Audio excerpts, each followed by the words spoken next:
the phrase that you said, and I think this is probably what readers or even fans of his shows or his show are most curious about. You said, I got to know the real him, what he's really like. What is he like? He's someone who is, he's a very complicated person, but he's first of all, he's very high self-esteem. And but not in a stuck-up way or anything like that. He's just, he's just very confident. And I think that's one of the reasons why people hate him so much, both on the right and the left, is they really can't stand people who exude that much confidence. He's very unapologetic, except when he realizes he's done something wrong or made a mistake, and then he's deeply apologetic. He's very caring. He's very warm. He and his wife, Susie, they've been together since they were 15 years old. They met at boarding school in Rhode Island. And she is absolutely lovely and wonderful. They are so in love. And that was just such a wonderful thing to see. I've never seen a couple who's been together, especially for that long, that just exuded so much love.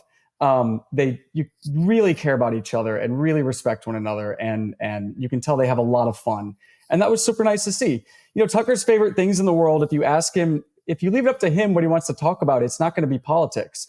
There was one time that we were sitting in his kitchen one morning. He's sitting in his underwear and his shirt from the night before. Hair is all messed up. And we just started talking about trees. And he talked about trees for like an hour. And I thought it was just the most wonderful conversation that I tried to put as much of that into the book as possible. He's someone who loves the outdoors. He loves nature. He loves his family deeply. He's very protective of his family. Those are the sort of things that he values. And he's also someone who, unlike most people on television and cable news especially, he's extremely humble. He's very cognizant of the fact that that position can turn you into a jerk, to put it lightly, and that you can start believing your own BS about yourself and start thinking that you're God. Because when you're on cable news and you're in that role, a part of the role is that you are God. You know, you are there to tell people what is going on, what is right, what is wrong. You're telling people what to think.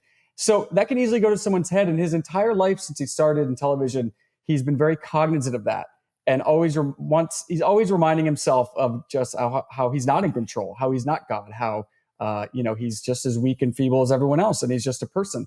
That really shows when you meet him and when you get to know him. If you meet a lot of people in television, some are great and fine, others are really not, and you kind of don't ever want to have a drink with them.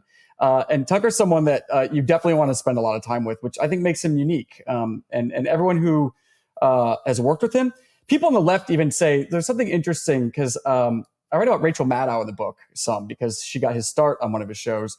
And people have always said that Rachel is the Tucker Carlson so conservatives I know have said that Rachel is the Tucker Carlson of the left. And what they meant by that was not her politics, but that everyone who meets her likes her and thinks she's a really good person. And this is what they all say about Tucker, even if they absolutely hate what he stands for and they really don't believe any of it.